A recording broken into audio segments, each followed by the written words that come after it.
Republican lawmakers take note. If you criticize the president, he will attack you, insult you, and possibly even call for your impeachment, even though you can't technically be impeached.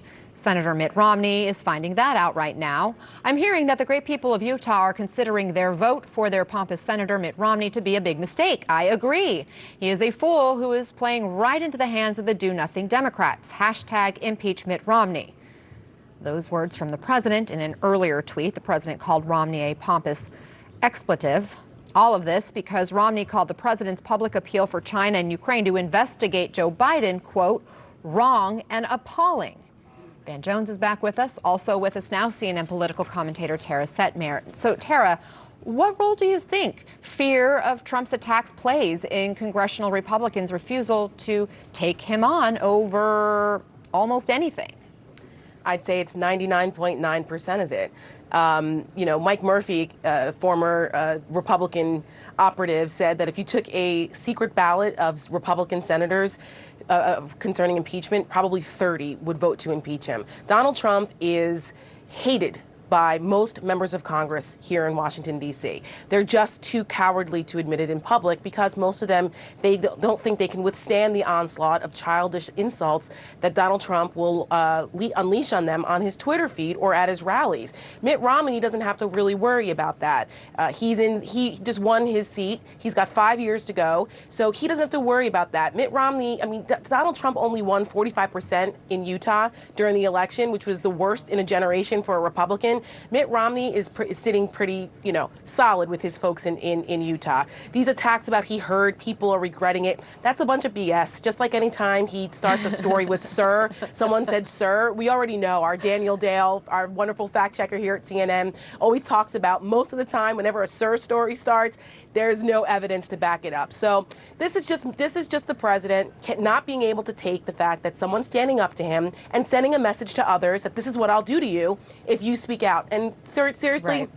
There are no profiles of courage going on other than a handful in the Republican Party. History is going to write about profiles of cowardice. I would say less than a handful are speaking out and expressing concern or any criticism of how the president has handled himself, the things he said out loud in public in the last couple of days, calling for these investigations from China, from Ukraine.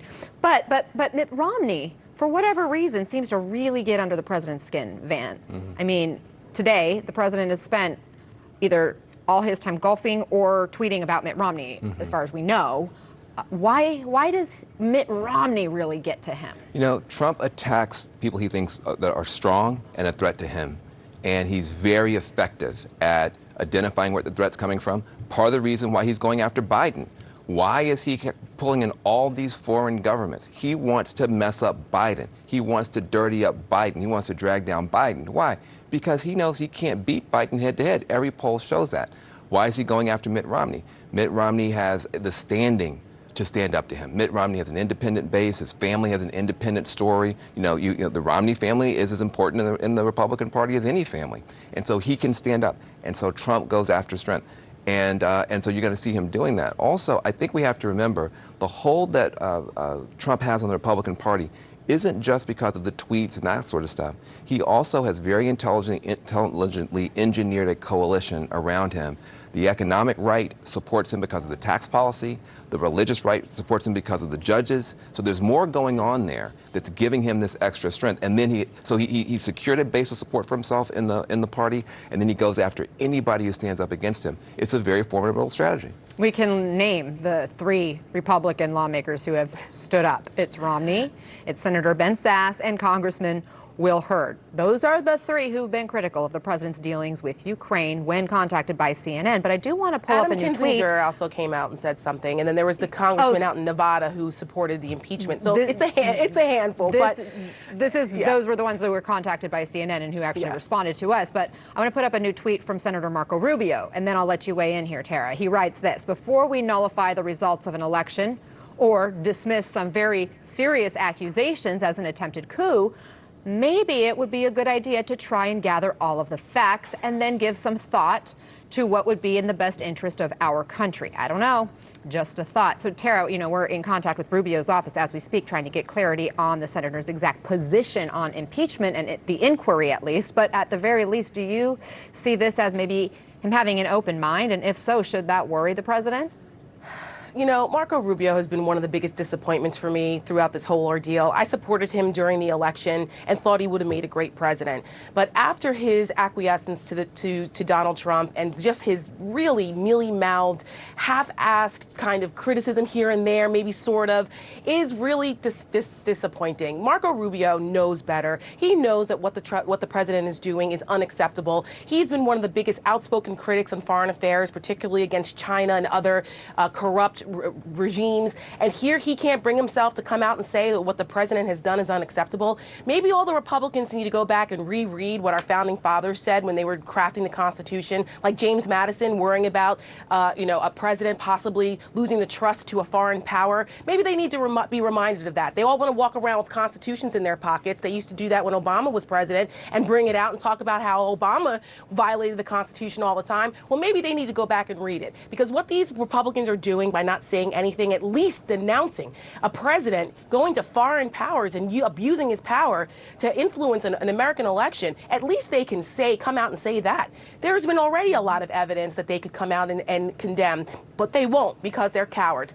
And frankly, this idea of the president going after corruption, the Republicans who are buying that line, where are they about the president's corruption? Where are they about the president's inaugural committee that's under investigation? Where are they about his own kids who are profiting off of their position in the presidency? Jared Kushner and Ivanka Trump made $135 million last year while they're in the White House. His kids are jet-setting around the world at taxpayer expense, by the way, because they get Secret Service protection, cutting God knows what kind of deals. They just sold $110 million in real estate for the Trump organization that the president is profiting from. I think you make a good point there. It's laughable. Tara, let me give you a second to catch your breath and get Van in here one more time Too before much. the end of the segment. There's more. We can do a whole show on it. I hear you, my friend. Van, do you think somebody like Senator Rubio should worry Trump? Not yet, because so far I think he's trying to find his way forward. One thing I think this is going to take a while. And I think what we want to do is there's certain things we want to watch. There's a Rubio we can watch. He's showing a little bit of independence, but he's not showing much. What you want to watch, what are the suburban female voters in the industrial heartland thinking, in the swing states? How much is this starting to push them down? In other words, you had a bunch of people who went for Trump in 2016. Some of those same districts went for Democrats in 2018. The election is going to be determined by that. We don't know yet how much all of this hoopla and stuff that's going on is even landing with folks. Is it beginning to eat away at Trump's support in some of those places? If that begins to happen, then you're going to start seeing the leaders move. In other words, we get it wrong. We think the leaders lead. No, the people lead, and the leaders put their finger in the wind. So you got a lot of Republicans waiting to see what's going to happen with the polls in these key districts. And if those polls start moving, you're going to see a lot more quote-unquote courage from other leaders. Van and Tara, got to leave it there, guys. Thank you both. Good to have you with us. Good to see you, Tara. Thank you. Thank you.